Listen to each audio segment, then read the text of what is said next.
मन फूला फूला फिरे जगत में कैसा नाता रे।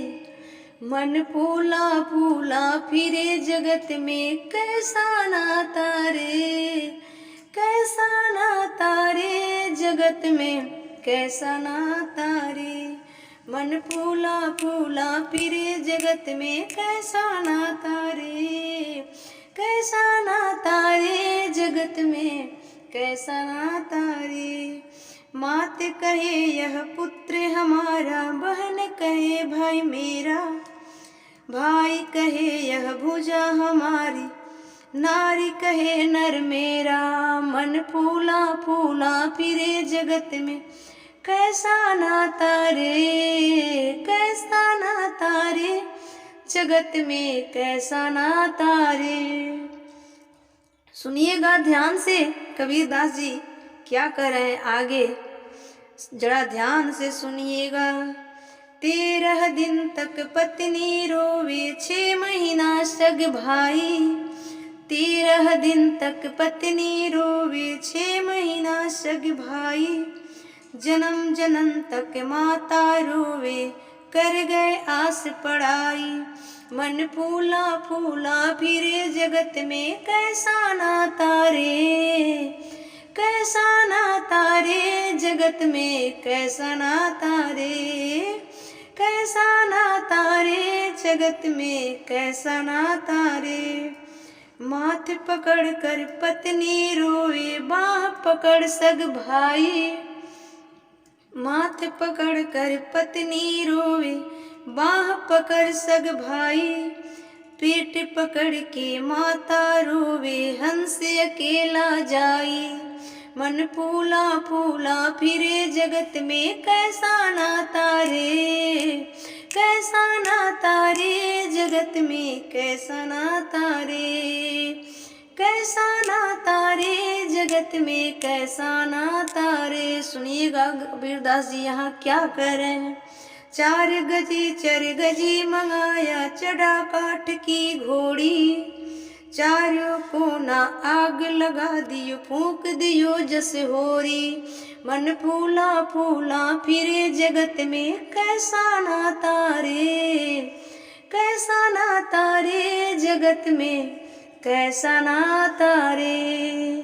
कैसा नाता रे जगत में कैसा नाता रे। जब तक जिंदा है तभी तक सबसे रिश्ता है। पति अपना है, पुत्र अपना है, पुत्री अपनी है, पर मरने के बाद कोई अपना नहीं है। इसलिए आप सभी अपना सुधार कीजिए। तो आइए मैं आज जरासंध नाम राजा का कहानी सुनाती हूँ। जरासंध ये कौन है? ये वही राजा जिनके सामने भगवान मैदान छोड़कर भाग गए थे। अब ये जरासंध की ये चर्चा जरा ध्यान से सुनिएगा। बोलिए भक्त वत्सल भगवान की जय। जरासंध ये कंस के ससुर हैं। कंस की 2 पत्नियां थी, अस्ति और प्राति। ये दोनों जरासंध की प्यारी बेटी थी। और भगवान ने कंस को मार दिया तो जरासंध को गुस्सा आया कि मेरे दामाद को मार दिया, तो अटैक किया। 17 बार भगवान मैदान छोड़कर भागे। आज भगवान श्री कृष्ण और भीम अर्जुन ये दोनों आज जरासंध के नगरी में गए। जरासंध बहुत बड़ा राजा है। आज ब्राह्मण बनकर ये भगवान और भीम भैया जरासंध के यहाँ जा रहे हैं। जरासंध से भगवान श्री कृष्ण ने भिक्षा मांगी। पहले के राक्षस लोग भी बड़ा नियम से रहते थे। राक्षस को भी नियम था, रोज दान करूंगा, रोज दान करता था जरासंध।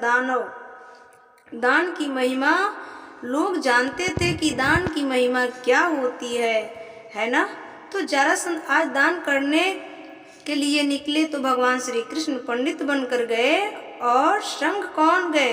भीम भैया। कहा भिक्षाम देहि। जरासंध ने कहा क्या चाहिए? भगवान श्री कृष्ण ने बोले हमें युद्ध की भिक्षा दो।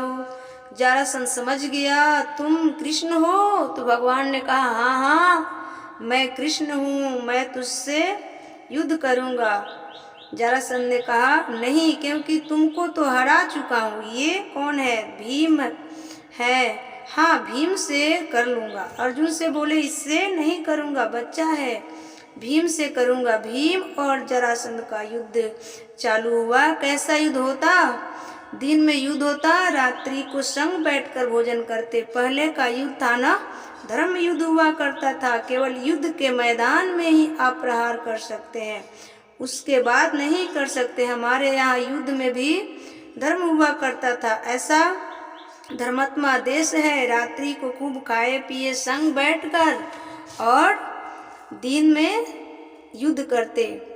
एक दिन भीम भैया ने कन्हैया से कहा कि बहुत मारता है हमें भीम भैया। वैसे तो बलवान थे, पर जरासंध भी सवा शेर था, खूब मारता था भीम भैया की। हड्डी हड्डी ढीली पड़ने लगी। एक दिन तो झोला बांधने लगे भीम भैया। भगवान बोले दाऊ जी कहाँ जा रहे हो?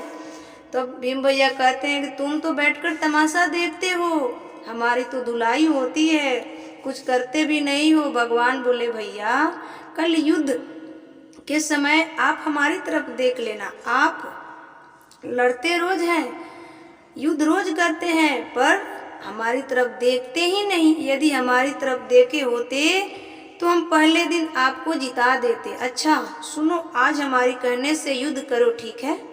आज जरासंध से युद्ध हुआ भीम भैया का। अब भीम भैया भगवान की तरफ देख रहे तो भगवान ने क्या किया? भगवान ने एक तिनका उठाया, तिनके को बीच से ऐसा फाड़ा, फाड़ के एक भाग इस तरफ और एक भाग इस तरफ फेंक दिया। भीम भैया समझ गए, जरासंध को बीच से फाड़ा। फाड़ते तो रोज थे भीम भैया जरासंध को, पर फिर वो जुड़ जाता था, क्योंकि उसके ये वरदान था कि बीच से फाड़ेगा तो जुट जाएगा। इसके जन्म की कथा है ना, जब इसकी माँ ने इसकी जन्म दिया था तो इसके माँ से इसके शरीर के 2 टुकड़े पैदा हुए थे। फिर एक राक्षसी नाम था उसका, उस राक्षसी ने इसको जीवो जीवो कह के जोड़ दिया था, इसलिए इसका नाम जरासंध था। तो ये जुड़ जाता था। फाड़ते तो बहुत थे भीम भैया। अब भगवान ने कहा फाड़ के इसके दाहिने अंग को बाएं तरफ और बाएं अंग को दाएं तरफ फेंको, तब ये मरेगा। अब की बार जो भगवान की तरफ भीम भैया ने देखा और भगवान ने इशारा किया तो जरासंध मारा गया और भीम भैया युद्ध जीत गए। अब यहाँ एक चीज समझने की है, वो समझो भीम भैया 27 दिन से युद्ध लड़ रहे थे। आज ही विजय क्यों मिली? क्योंकि आज युद्ध करते समय दृष्टि कहाँ थी? भगवान की ओर। बस यही आप सभी से मेरी प्रार्थना है, संसार का कोई भी काम करो, यदि भगवान की तरफ दृष्टि रख के काम करोगे तो विजयी हो ही जाओगे। यदि आप भगवान को भूल जाओगे तो फिर आप परेशान होंगे। इसलिए भगवान के सिवा कुछ नहीं, इसलिए काम बराबर करो, लेकिन दृष्टि कहाँ रहो? भगवान की तरफ रखना चाहिए। ये सोचकर कि ये सब कुछ भगवान का है, संसार के पदार्थ में नजर ना हो, ईश्वर में नजर हो, भगवान में नजर हो, श्रद्धा प्रेम भगवान में हो। कोई भी काम करते वक्त हमें यह सीख मिलती है कि कोई भी काम बराबर करें पर भगवान के तरफ ही देखते रहें, इससे हमारी विजय निश्चित होती है। क्योंकि भगवान तरफ देखने पर होता ये है कि हम तो सब दिए हैं भगवान को, करना है जो कीजिए, ना करना है ना कीजिए, आप जाने आपका काम जाने। ऐसे ही हम सबको भी करना चाहिए। जय श्री कृष्ण, जय श्री राधे।